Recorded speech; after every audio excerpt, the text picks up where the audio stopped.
예, 오늘의 모닝 브리핑 시작하겠습니다. 엔비디아 호실적으로 초반에 상승했다가 금리 문제, 실적 논란, 그리고 몇 가지 어떤 이슈들이 동시에 제기되면서 크게 빠지는 그런 모습을 보였고요.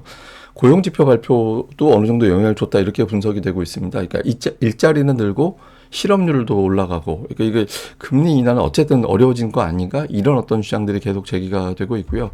우리 증시는 어제 외국인들이 매수하긴 했는데 삼성전자만 매수했었잖아요. 근데 오늘 이런 상황에서도 삼성전자는 계속해서 매수를 해주는지, 그러니까 이 부분 좀 주목을 해봐야 될 것 같고, 어제 한일령, 그러니까 중국이 일본을 압박하는 그런 관련된 종목군들, 그다음에 조선주, 해운, 철강 이런 종목군들이 올라갔었는데, 이런 구도로 갈지, 아니면 오늘 미증시에서는 필수 소비재, 제약주 이런 것들이 강했었거든요. 그러니까 미증시 강한 종목들대로 따라가게 될지, 그러니까 이 부분도 잘 봐야 될 것 같습니다. 미증시는 초반에 강했다가 빠졌습니다. 그리고 특히 기술주들 매도가 아주 강하게 나오면서 나스닥 시장은 2.16%나 빠졌고 S&P 500 지수는 51선에서 상당히 멀어지는 그런 상황이 만들어졌죠. 특정 대형주 몇 개가 빠진 게 아니라 오늘 보면은 11개 업종 중에서 필수 소비재 빼놓고 10개 업종이 하락했습니다. 그러니까 전반적으로 약했다, 약한 하루였다. 이거를 이제 볼 수 있는 대목이죠. 이슈들이 좀 있었는데 우선 이제 엔비디아 실적은 평가는 좋아요. 그러니까 대부분 증권사들 호평하고 있거든요. 근데 몇 가지 좀 반론이 있습니다. 그러니까 마이클 버리는 계속해서 이게 돌려막기식 매출 아니냐. 여기서 저기 투자해주고 그 투자받은 돈으로 다시 또 투자해준 기업에 제품 구매하고 이렇게 이제 순환하는 매출 구조라 실제는 규모는 왜곡된 것 같다. 이런 주장 오늘 또 바로 올렸고요. 근데 저는 두 번째 이게 좀 주목되더라고요. 그 매출 채권 증가한 걸 좀 의심하는 게 있었거든요. 이게 매출 채권이라는 게 뭐냐면 쉽게 얘기해서 외상. 예, 그러니까 주문을 받아서 제품을 공급했는데 대금을 못 받은 거. 그걸 외상이라고 하잖아요. 근데 엔비디아의 이제 매출 채권이 증가했다라는 거예요. 그래서 이렇게 외상으로 못 받은 게 많아지면 이게 진짜 좋아진 거 맞냐. 그러니까 이런 어떤 의심을 제기를 했다라는 거죠. 그래서 이런 내용들이 좀 나오면서 그냥 좋게만 봤던 투자자들이 조금 이게 뭐지 하는 이제 의구심을 좀 갖게 된 계기가 됐고, 또 하나는 실업률. 미국에 이제 일자리 공개가 됐는데 이거 가지고는 금리 내릴 정도는 아닌 것 같다. 일단 실업률이 올라갔기 때문에 12월 금리 인하 확률이 당초 30% 정도에서 40% 언저리까지 올라가긴 했거든요. 근데 전체적인 분위기는 매파 움직일 정도는 아닌 것 같다. 그러니까 매파들이 금리 못 내려 이렇게 주장하는 사람들을 움직일 정도는 아닌 것 같다. 이런 주장이 나왔고, 또 이제 리사 쿡, 사실 이 사람은 최근에 정신없죠. 그러니까 트럼프가 해임 결정을 해버려가지고 그것 때문에 이제 법적인 투쟁에 돌입한 그 이사잖아요. 금융자산 하락할 것 수도 있다. 지금 너무 좀 많이 올라서 하락할 가능성이 있다. 이런 경고를 하면서 금융 시스템을 감안해 보면 위기는 안 올 거다 이야기를 했는데, 근데 위기는 안 온다고 하면서 비유를 언제로 했냐면 대공황 때랑 리먼 사태 때하고 비교를 했어요. 그때 같은 상황은 아닐 거야. 근데 하필은 비유한 게 되게 무시무시한 시기잖아요. 그래서 이것도 좀 투자자들에게는 좀 부담이 됐고, 그리고 비트코인 가격 빠진 점. 이 비트코인 빠지면 기술주 투자한 사람들이 그걸 팔아서 비트코인을 물타기 하거나 아니면 거기 이제 반대매도 나가는 걸 채우거나 이런 형태가 될 수 있거든요. 그러니까 이것도 오늘 영향을 좀 준 걸로 보여지고요. 그다음에 제가 며칠 전에 CTA 계좌 이거 좀 문제될 수 있다. 만약에 더 빠지면 이제 그 말씀 드렸잖아요. 오늘 시장을 움직인 큰 요소로 매출 채권 의심, 이제 금리 인하 기대감이 약해지고 있는 거, 그다음에 이제 금융자산 하락에 대한 경고, 비트코인 가격 하락도 있지만 저는 이것도 영향 준 것 같아요. 이 최근에 시장이 빠지면 빠지는 대로 알고리즘 매매가 가동이 돼서 더 강하게 밀어내는 그런 현상이 나오게 되거든요. 그래서 아마 저것도 일부 좀 터진 게 아닌가 싶습니다. 그래서 어쨌든 좋았던 분위기가 여러 가지 요인으로 이제 희석이 돼버렸다. 이렇게 볼 수 있겠고, 근데 엔비디아 평가는 좋아요. 대부분 다 이제 3회 초 수준이다. 목표 주가 올려야 된다. 감가상각 문제 불식시켜준 이제 흐름이다. 이렇게 이야기를 했는데, 아직까지 이제 실제 실적은 적다. 서로 돌려 맡기식의 어떤 투자라서 실제 장부상의 투자만 그렇게 되어 있지, 보여지는 매출 외에 실제 매출은 적을 거야. 그 다음에 이제 AI를 수익화하는 걸 입증하는 기업이 나와야 이게 안도가 되지. 아직은 알파벳 말고는 별로 없잖아. 이런 주장들이 있습니다. 근데 어쨌든 엔비디아 실적은 굉장히 잘 나오는 건 사실이거든요. 그러니까 꼬투리 잡으려면 끝이 없어요. 그러니까 하나 말꼬리 잡듯이 잡으려면 끝이 없고, 증권사들은 그래서 대부분 다 목표 주가를 상향하는 네, 그런 모습이었거든요. 근데 오늘 뭐 여러 가지 어떤 이슈들이 동시에 던져지다 보니까 엔비디아가 5% 올라갔다가 이제 뒷부분에서는 거의 3% 빠지는 예, 그런 변동성이 나왔죠. 그리고 또 하나는 이제 9월 고용지표. 이게 사실 지금 9월 고용지표 보는 것도 웃기는 건데 어쨌든 9월 고용지표가 나왔잖아요. 비농업 일자리가 11만 9천 명. 전달에 감소였는데 이번에는 이제 늘어나는 거 예상치의 2배 넘게 올라왔으니까 서프라이즈죠. 근데 실업률은 또 4.4%예요. 근데 어쨌든 연준은 실업률을 더 중요하게 보거든요.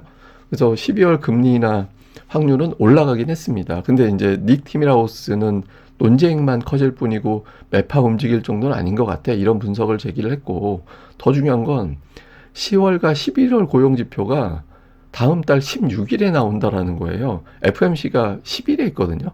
그러니까 FMC 지나야 지표가 나오는 거기 때문에 FMC 전에 볼 수 있는 공식적인 노동부 고용지표는 이게 마지막이에요. 예, 그러니까 이제 이거 가지고 이걸 근거로 금리를 내려야겠군 이렇게 결심하기는 쉽지 않다라는 거잖아요. 그러니까 확률은 올라가긴 했지만 쉽지 않을 것 같다. 그러니까 이런 어떤 분석들이 나오다 보니까 그냥 차라리 발표 안 하니만 못한 예, 그런 상황이 됐죠. 그리고 이건 또 셧다운 전입니다. 예, 셧다운 전 데이터라서 이걸 뭐 액면 그대로 믿을 수도 없잖아요. 그래서 고용지표 자체가 어떤 최근에 금리 동결 가능성이 높아진 상황을 반전시키기는 어려웠다. 이렇게 볼 수 있겠고 어쨌든 종목들 보면 뭐 시총 상위 종목 대부분 다 하락을 했습니다. 그나마 이제 애플이 선방하긴 했지만 오늘 특이한 건 뭐냐면 마이크론 테크놀로지는 목표 주가가 상향되면서 강력 매수 의견이 나왔거든요. 오늘 마지막에 소개해드릴 예정입니다만은 메모리 가격 폭등할 것 같다. 이런 주장들이 계속 나와요. 시리즈로. 그럼에도 불구하고 이제 주가가 좀 급락하는 그런 모습을 보였고 월마트가 오늘 많이 올랐는데 실적이 잘 나왔습니다. 그리고 이제 이전 상장한다고 나스닥으로 우리는 이제 기술주야 뭐 이런 식의 어떤 선언한 거죠. 그러니까 AI 적용해서 기술주의 위상을 가질 수 있어 뭐 이런 식의 어떤 취지로 이해가 됩니다. 그리고 이제 리제네론이 오늘 크게 올라갔는데 황반부종 치료제가 FDA 승인받았다. 근데 이거는 제가 보기엔 시황적인 측면도 있는 것 같아요. AI가 불안하다 보니까 제약이 좀 안전한 거 아닌가 이런 생각이 좀 있었던 것 같고 애플이 상대적으로 덜 빠진 건 AI 노출이 적은 기업이다라는 점 그리고 오늘 코인 관련주들 급락했습니다. 그러니까 가상화폐 가격이 약세해 보이다 보니까 그 관련된 종목군들이 좀 크게 빠지면서 뭐 그게 뭐 지수에 엄청나게 영향을 준 건 아니지만 어쨌든 이제 시장 분위기를 좀 흐리는 데는 어느 정도 영향을 줬죠.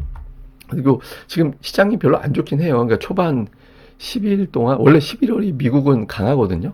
그런데 10일 동안 하락이 보면 역대적으로 굉장히 부진한 순위에 들어가요. 그러니까 좀 이례적으로 원래 12월에는 강한 증시인데 이례적으로 약하다. 오늘 것까지 더해지면 랭킹이 더 올라갔을 것 같은데 뭐 그럼에도 불구하고 12월에 결국에는 증시가 올라가는 경우도 그해 증시는 올라가는 데는 별 문제가 없다 이렇게 나오긴 하지만 어쨌든 좀 이례적으로 12월에 약하게 움직이고 있고 또 하나는 최근에 되게 특이합니다. 그러니까 11월 들어서 특징이 뭐냐면 아침 10시에 밀어요. 예, 이게 이제 어제 거고 최근에 11월 거고 이렇게 보면 패턴이 되게 독특하잖아요. 일단 밀어놓고 그 다음에 이제 밀어 올리거나 이런 형태가 반복되고 있거든요. 그러니까 도대체 저 10시에 나오는 매물이 뭐냐 갑작스럽게.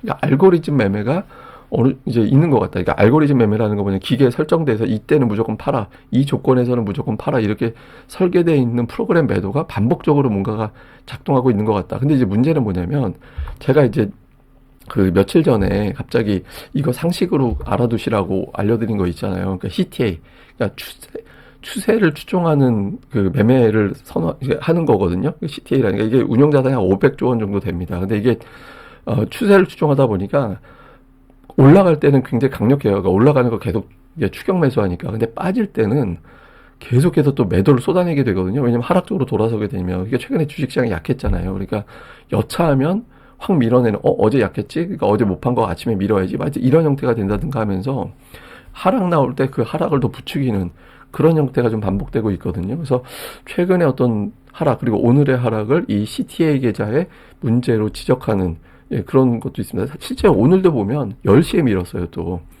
10시 넘어가면서부터 갑자기 뚝 떨어졌잖아요. 근데 그 뒤에 악재가 겹치면서 오늘은 뒷부분에 올리지 못했는데 어쨌든 최근에 10시에 반복적으로 이렇게 밀어내는 거는 저 계좌를 비롯해서 여러 가지 알고리즘 매매 영향이 있는 것 같다. 그러니까 이걸 좀 벗어나지 못하면 계속 고전할 수 있거든요. 그래서 미증시 초반 이후에 밀어내는 게 완화가 되는 것도 좀 살펴봐야 될 것 같습니다. 근데 뭐 실적 전망 상향돼서 이게 터무니없이 빠지진 않을 것 같긴 한데 뭐 어쨌든 당장은 오늘 여러 가지 요소로 좀 하락한 거 우리 증시에 좀 발목을 잡겠죠. 코스피가 오늘 좀 중요한 고비에 또 놓여질 것 같은데 그러니까 박스권은 아직은 유지하고 있거든요. 네, 근데 최근에 음봉이 너무 많아요.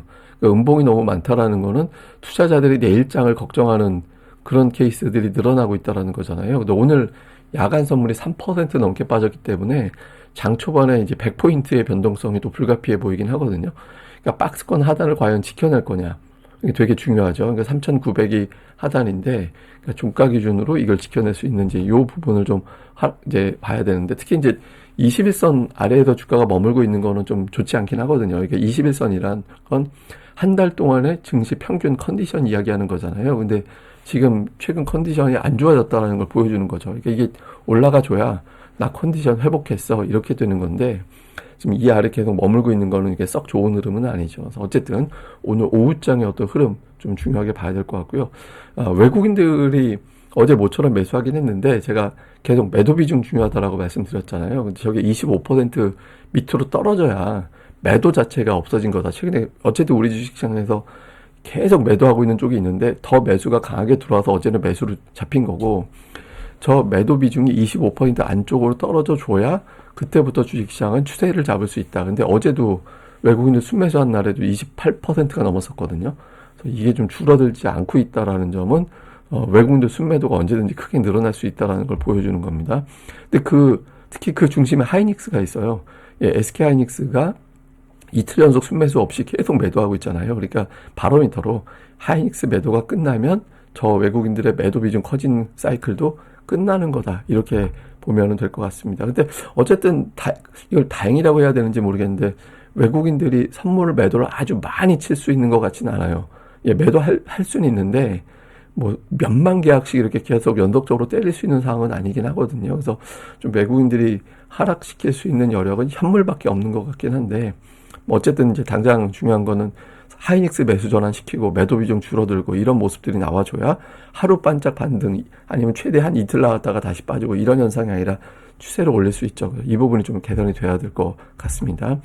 다음 이제 코스닥은 어제 모처럼 양봉이 나오긴 했는데 그러니까 추세로는 고점과 저점이 낮아지는 추세잖아요. 근데 코스닥은 일단 좀 신용이 털리는 걸 저는 제일 걱정하고 있는데 거기에서는 어느 정도 넉넉하게 올라와 있긴 하거든요. 저 61선, 그러니까 860 정도인데, 근데 저 선 아래에서 계속 머물고 있으면 신용이 터질 수 있습니다. 그래서 오늘 장도 아마 약간 일부는 좀 영향을 받을 것 같긴 한데, 어쨌든 860 위로 마감하는지 여부가 신용에 대한 어떤 걱정을 또 새로 해야 되는지 이 여부를 가늠한 거라서 이게 대출 받아서 투자하신 분들은 반대 매도 걱정 때문에 어느 정도 빠지면 팔아야 되잖아요. 그러니까 팔아가지고 반대 매도를 안 당하게끔 해야 되잖아요. 그래서 그런 것들을 걱정해야 되는 단계로 가느냐 이걸 가늠하는 거를 860 정도를 저는 기준으로 보거든요. 그래서 그게 되는지 봐야 되는데 그래도 이제 다행인 건 뭐냐면 그나마 다행인 건 어제 1300개 이상 상승했잖아요.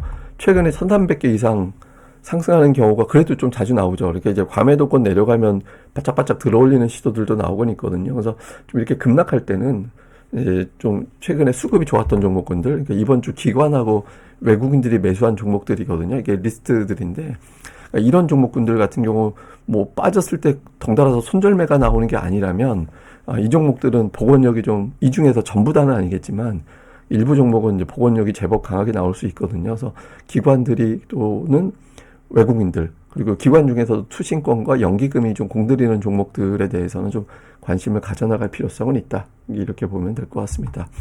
자, 일단 어저께 엔비디아 효과를 선반영했는데 사실 오늘 미증시가 올라도 우리 증시는 그냥 크게 오를 게 없는 날이었거든요.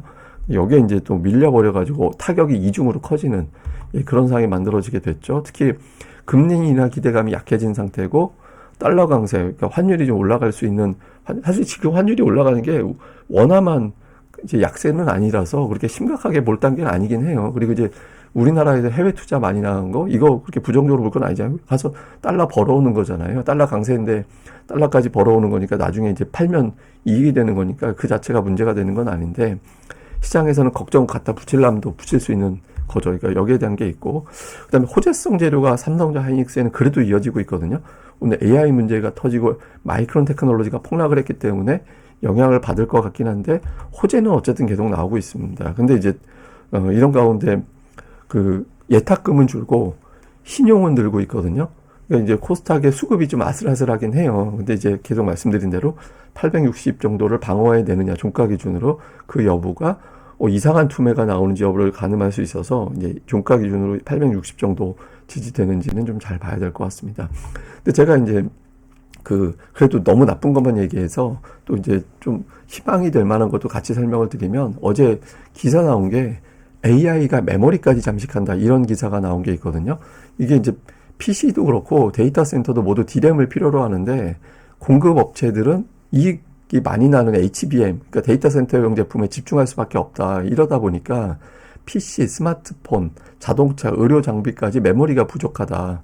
그리고 사람들은 뭐 데이터 센터의 핵심은 GPU라고 생각하지만 아니다. 그러니까 뭐 챗GPT나 제미니 이런 것도 전부 다 대용량 메모리의 풀이 필요하다라는 거예요. 근데 이제 지금 어쨌든 메모리 생산할 수 있는 기업들은 한정돼 있잖아요. 근데 이런 기업들이 뭐 PC용 제품 부족하다라고 지금 신경 쓸 겨를이 아니어서 뭐 나중에 증설하면은 이제 공급이 늘어나면서 가격이 빠질 수는 있겠지만 전 세계적으로 지금 데이터 센터 구축이 너무 많아서 메모리 시장이 침체된다 이걸 지금 생각하기는 어렵다. 그래서 가격이 굉장히 급등할 것 같아. 그러니까 이런 주장들 계속 나오고 있거든요. 그러니까 이런 것들은 이제 주가가 지금 올라왔어도 더 오를 수 있는 공간을 열어주는 기사긴 한데 뭐 오늘 장에서 이런 게 효과가 있을지는 좀 봐야겠죠. 근데 어쨌든 중기적으로는 지금의 어떤 조정은 추세가 끝났다라는 관점보다는 좀 흔들릴 때 정도다, 뭐 흔들리는 것 정도다, 뭐 이렇게 보는 시각이 아직까지는 우세한 것 같긴 합니다. 뭐 그래도 또 상황이 또 이상해질 수 있으니까 그런 거 내용 나오면 또 계속해서 내용을 전달해 드리도록 하겠습니다. 뭐 막 이렇게 불안해하기보다는 항상 말씀드리면 불안할 때는 종목 수급만 보자. 그래서 종목 수급 어떤 것들이 따박따박 좀 모아져 가는지 이런 것들도 집중해 보시는 게 냉정하게 보시는 게 중요할 것 같습니다. 저는 또 다음에 뵙겠습니다. 그리고 이 방송 구독하기와 좋아요 꼭 부탁드리고요. 또 구독하기 눌러주시는 분들은 항상 건강하시라고 제가 늘 기원을 드리도록 하겠습니다. 감사합니다.